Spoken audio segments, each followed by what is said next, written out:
Le Mali, terre d'histoire, de culture, mais aussi de lutte et de turbulence. Depuis la fin de l'opération Barkhane, puis le départ des forces françaises, un nouveau chapitre s'est ouvert. Un chapitre écrit à l'encre russe avec l'arrivée du groupe Wagner. Mais en 2025, tout a changé.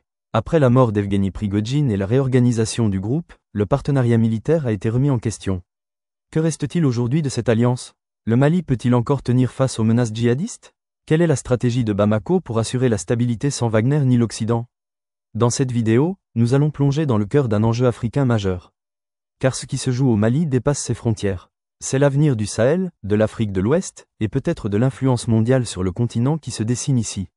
Préparez-vous à découvrir ce que peu de médias osent raconter. En 2021, après une brouille avec Paris, le Mali se tourne vers Moscou. Mais pas vers l'État russe officiellement. Non, vers Wagner, cette société militaire privée, sulfureuse, opaque, mais redoutablement efficace. Bamako justifie ce choix.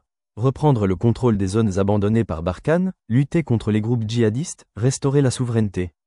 Sur le terrain, Wagner s'installe rapidement, dans le centre du Mali, à Mopti, Ségou, mais aussi dans le nord. Ils accompagnent les FAMA, forment les soldats, participent à des opérations. Mais derrière les uniformes, le flou. Accusations de massacre, de violation des droits humains, de pillage. Puis, en 2023, Prigojine meurt dans un crash d'avion. Wagner entre en crise, la Russie reprend le contrôle des opérations. En 2024, l'ombre de Wagner s'estompe au Mali. Le pays se retrouve seul, face aux mêmes menaces. Ce départ, voulu ou subi, ouvre un vide sécuritaire. Alors, que fait Bamako? Vers qui se tourne le pouvoir de transition? Quels sont les plans pour éviter l'effondrement? C'est ici que le suspense commence. Le départ progressif de Wagner ne laisse pas seulement un vide symbolique. Il crée un déséquilibre réel sur le terrain. De nombreuses zones anciennement sécurisées replongent dans l'instabilité. Gao, Menaka, Tombouctou, des régions redevenues dangereuses. Les groupes armés terroristes comme le GSIM ou l'État islamique au Grand Sahara profitent de la brèche. Le Mali tente de réagir. L'armée nationale renforce ses effectifs avec des efforts logistiques considérables. Mais le moral est bas, le matériel insuffisant. Face à cela, une alternative émerge. Le groupe de soutien à la transition, GST, une force de coordination sahélienne appuyée par le Burkina Faso et le Niger. S'y ajoute l'arrivée discrète de conseillers militaires russes, sous contrôle de l'État russe cette fois. Plus institutionnel, mais moins visible.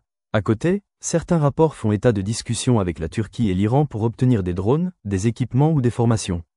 Le Mali semble désormais chercher une sécurité à la carte, entre alliance stratégique et autonomie. Mais une chose est sûre, il n'y a plus de protecteur unique. Et cette fragmentation du soutien militaire crée autant d'opportunités que de vulnérabilités. Après les coups de tonnerre diplomatiques de 2023 et 2024, le Mali, le Burkina Faso et le Niger ont formé l'Alliance des États du Sahel, AES. Un pacte militaire, politique, mais aussi idéologique, rompre avec les anciennes influences et redéfinir la souveraineté. En 2025, cette alliance tente d'accélérer la coopération régionale. Objectif: créer un système de sécurité partagé, avec des bases communes et des commandements conjoints. Mais cette alliance fait face à un double défi. D'une part, les tensions internes, divergence de priorités, rivalité de leadership, manque de ressources. D'autre part, une pression extérieure croissante. La CEDEAO et l'Union africaine restent sceptiques, l'ONU s'inquiète, et l'Algérie s'interroge sur sa frontière sud. Pourtant, sur le terrain, des progrès existent. La coordination militaire lors des opérations contre le GSIM dans le Liptako-Gourma a montré que la collaboration régionale peut fonctionner. Le dialogue reprend timidement, avec des rencontres bilatérales, notamment avec le Tchad ou l'Algérie. Le Mali cherche à stabiliser sa position, ni totalement isolé, ni complètement aligné.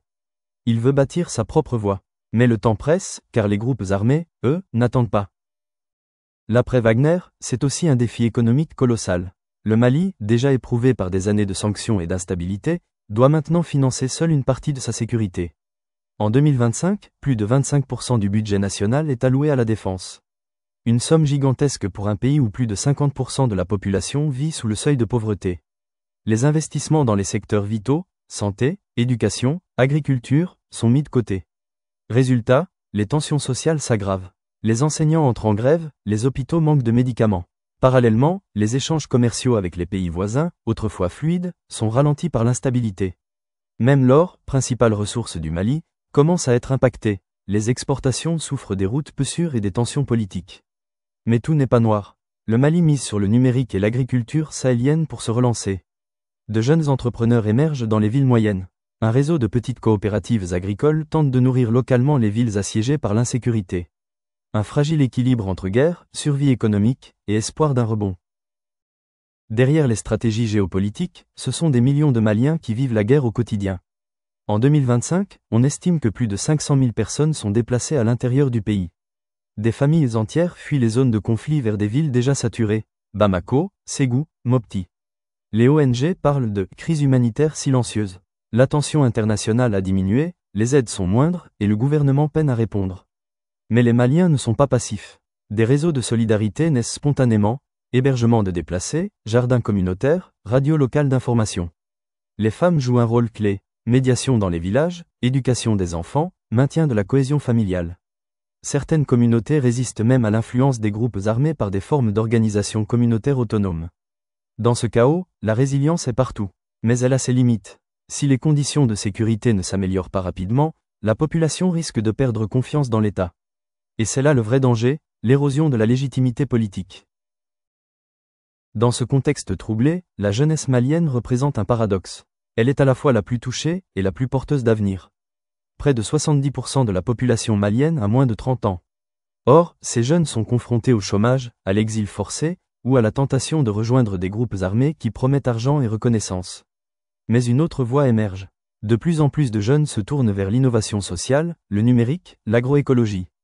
À Bamako, un incubateur technologique forme des développeurs. À Sikasso, des jeunes transforment des déchets plastiques en pavés écologiques. À Tombouctou, une web radio animée par des étudiants diffuse des programmes de paix. Ils utilisent les réseaux sociaux pour dénoncer, créer, relier. Cette jeunesse veut rester, résister et reconstruire. Mais elle manque de soutien, de formation, de perspective. L'avenir du Mali dépendra de sa capacité à écouter ses voix. Car dans un pays où l'État recule, ceux qui innovent sont souvent ceux qui n'ont rien. En 2025, le Mali ne veut plus dépendre d'un seul partenaire. Après le retrait progressif de Wagner, Bamako tente de diversifier ses alliances. La Russie reste présente via des sociétés de sécurité moins visibles, mais Moscou mise désormais sur le commerce des armes et l'éducation militaire. La Turquie, quant à elle, renforce sa présence économique et militaire. Des drones turcs ont été livrés au Mali dès janvier 2025 et des accords de formation ont été signés. Ankara s'impose comme un acteur stable, pragmatique, moins encombré de passifs colonial. Mais c'est l'Algérie qui attire l'attention. Historiquement proche du Mali, elle s'active pour éviter un effondrement régional. Alger a proposé une médiation renouvelée et une coopération sécuritaire renforcée. Le Mali jongle entre ces puissances. Il cherche un équilibre, en profitant de leur rivalité sans devenir dépendant. Mais c'est un jeu dangereux. Car aucune de ces alliances n'est gratuite, et toutes viennent avec des conditions. Derrière cette diplomatie active, une question persiste. Le Mali construit-il une souveraineté renforcée, ou un nouvel échiquier de dépendance ? Après des années de turbulence, peut-on parler de stabilité en 2025 ? Officiellement, les autorités maliennes affirment contrôler la majorité du territoire. Mais sur le terrain, les zones de non-droit persistent. Le nord reste instable, le centre sous tension, et même certains quartiers de Bamako connaissent des incidents. Cependant, des signes de stabilisation apparaissent. Des écoles rouvrent à Gao.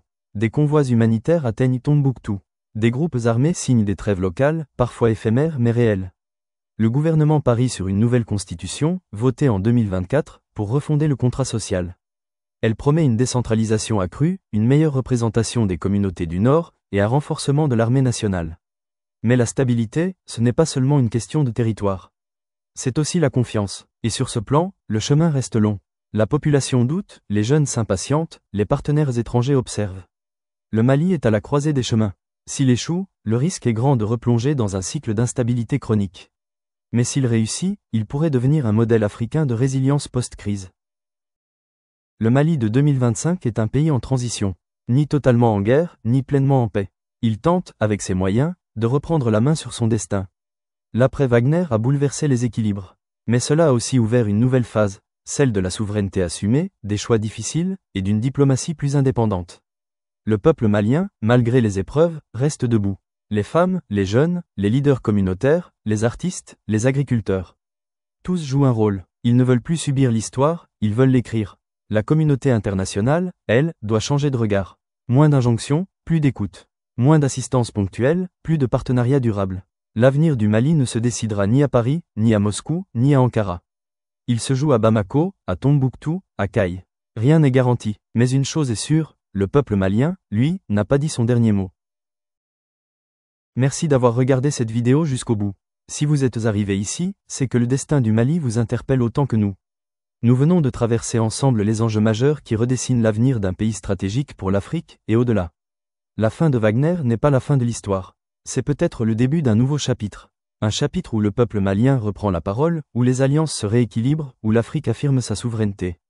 Chez Actu Flash, on vous propose chaque semaine des décryptages percutants, des analyses indépendantes, et des récits d'actualité que vous n'entendrez pas ailleurs. Alors si ce contenu vous a plu, abonnez-vous, activez la cloche, et laissez un commentaire pour nous dire ce que vous en pensez. Et surtout, partagez cette vidéo. Parce qu'informer, c'est déjà agir. À très vite pour un nouveau numéro sur Actu Flash.